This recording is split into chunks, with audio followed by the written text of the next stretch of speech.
Kanas block Dokanda panchayat ନୂଆ ଘର ଆମର ନୂଆ ଦୋକନ୍ଦା। ପ୍ରଶାସନ ତରଫରୁ ଯୋଉ ବ୍ଲିଚିଂ ବନ୍ଧା ହେଇଛି ନଦୀରେ ବ୍ୟାରିକେଡ ହେଇକି ତ ବନ୍ଧା ହେଇଛି କଣ ଆଜ୍ଞା। କହିବେ? ନଦୀର ପାଣି ଦୂଷିତ ଯୋଗେ ଆଉ ଆମ ଗାଁ ଏପଟେ ବି ଗୋଟିସାଦା ପଞ୍ଚାୟତ ସବୁ ନଦୀ ପାଣି ଖାଇକି ଝାଡ଼ା ବାନ୍ତି ଆକ୍ରାନ୍ତ ହେଇକିରି ସବୁ କଣାସରୁ ପୁରୀରୁ ଭୁବନେଶ୍ୱର, ଭୁବନେଶ୍ୱରରୁ କଟକ ସବୁ ରେଫର ହେଲେ। ତେଣୁ ଏଇ ପାଣିରେ ଆମର ଆଉ କିଛି ରାସ୍ତା ନାହିଁ ନା, ଆମର ଗୋଟିଏ ଗାଁରେ ଟ୍ୟୁବୱେଲ ନାହିଁ କି କୂଅ ନାହିଁ। ପାଣି ନଦୀ ପାଣିରେ ସମସ୍ତେ ଆମେ ପ୍ରସାରିତ ବା ଚଳୁଛୁ, ଏଇଥିରେ ଖାଉଛୁ ପିଉଛୁ ଗାଧଉଛୁ, ଏଥିରେ ଭାତ ବସୁଛି, ଏଥିରେ ଭାତ ପଖଳା ହଉଛି। ଏଇ ପାଣି ଲୋକ ନେଇକି କେତେ ଫୁଟେଇ ପିଉଛନ୍ତି, କିଏ ସେମିତି କାହାର ଅସୁବିଧା ଅଛି ସେ ଫୁଟେଇ ପାରୁନି, କି ଲଜର ପାଣି ଫୁଟେଇ ପାରୁନି। ସେଇ ପାଣି ଖାଇକିରି ହିଁ ସମସ୍ତେ ଝାଡ଼ା ବାନ୍ତି ଆକ୍ରାନ୍ତ। ତେଣୁ ଏ କଥା ଜାଣିଲା ପରେ ପ୍ରଶାସନ ଆସି ପହଞ୍ଚିଲେ, ଏ ବ୍ଲିଚିଂ ନଦୀରେ ବାନ୍ଧିଛନ୍ତି, ପିଲା ଆସିକି ବାନ୍ଧିଛନ୍ତି, ଗାଁରୁ ପ୍ରାୟ ପିଲା ଆସିକି ଗିଳା ଫିଳା ମାରିକିରି ବାନ୍ଧିଛନ୍ତି। ଆଉ ଏମିତି ସଂସାର ଚାଲିଛି। ଆଉ ତାପରେ ଆମର ଯୋଉ କଣାସ ହାଟ ହଉଛି, ସେ ଆସିକି ସବୁ ଯୋଉ ନଦୀରେ ଜିନିଷଟା ପଡୁଛି, ପଚା ପରିବା, ପଚା ପତ୍ର, ପଚା ଜିନିଷ ପଡିକି ସେ ନଦୀ ପାଣି ବେଶୀ ଦୂଷିତ ହଉଛି। ଦ୍ୱିତୀୟତଃ ଗଙ୍ଗୁଆ ପାଣି ଆସୁଛି ଯୋଉ ପ୍ରତ୍ୟେକ ବର୍ଷ ନଦୀରେ, ତା ପାଇଁ କିଛି ସରକାର ପ୍ରତିକାର କରୁନାହାନ୍ତି। ପ୍ରତ୍ୟେକ ବର୍ଷ ଆସିକିରି ନଦୀର ପାଣି ବହୁତ ଦୂଷିତ, ଯେକୌଣସି ନଦୀରେ ମାଛ ସବୁ ମରିଯାଉଛନ୍ତି। ଆଉ ମଣିଷ କଣ ବଞ୍ଚିବେ ଆଜ୍ଞା? ସେ ଜଳ ଜୀବ ଯେତେବେଳେ ଜଳରେ ମରିଯାଉଛନ୍ତି, ସେ ଜଳକୁ ଯିଏ ବ୍ୟବହାର করে ସେ ମରିବେ ନା ବଞ୍ଚିବେ?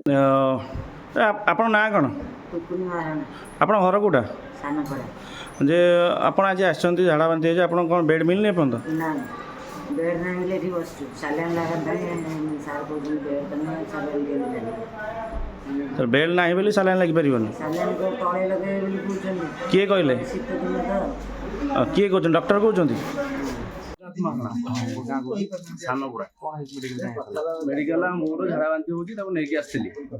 ବର୍ତ୍ତମାନ ବେଡ୍ ନାହିଁ, ସେ ସାଲାଇନ୍ ନେବା, ସାଲାଇନ୍ କେମିତି ତାକୁ ଦିଆଯିବ?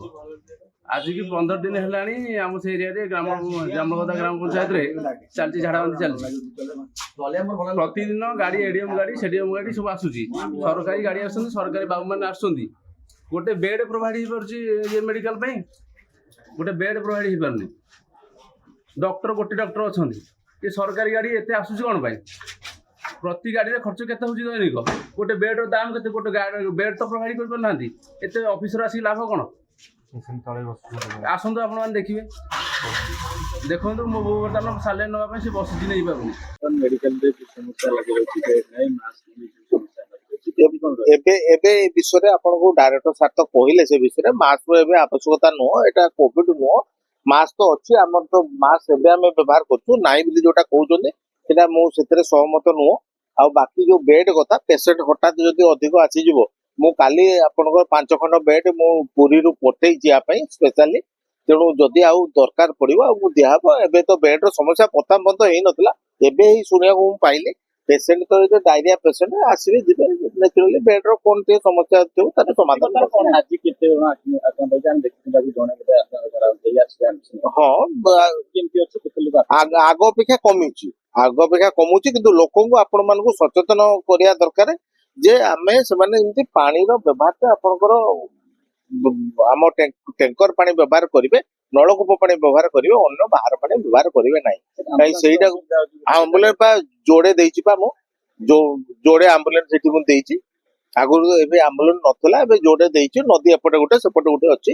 किछि दादा जे आपन निजे आसी पहुंचते कोन आसी मेडिकल कोन रहछि स्थिति सर? स्थिति नियंत्रण में अछि। केस नंबर कमी जाइछि, बट पूरा बंद हेनी। आमे चाहूछु एटा जीरो होबा दरकार। आमे से जीरो केमति करि होबो सेति में आछु जे आउ झाड़ा बांती ए जगह न होबो। ए जगह केमति पानी पूरा कंप्लीटली फ्री होबो, मैला फ्री हे जिवो, सेही प्लान आमे करूछु। वीडियो तहसीलदार भी लोक तांक सहित विसीडीओ भी आसले, आमे कथाबार्ता हेछु।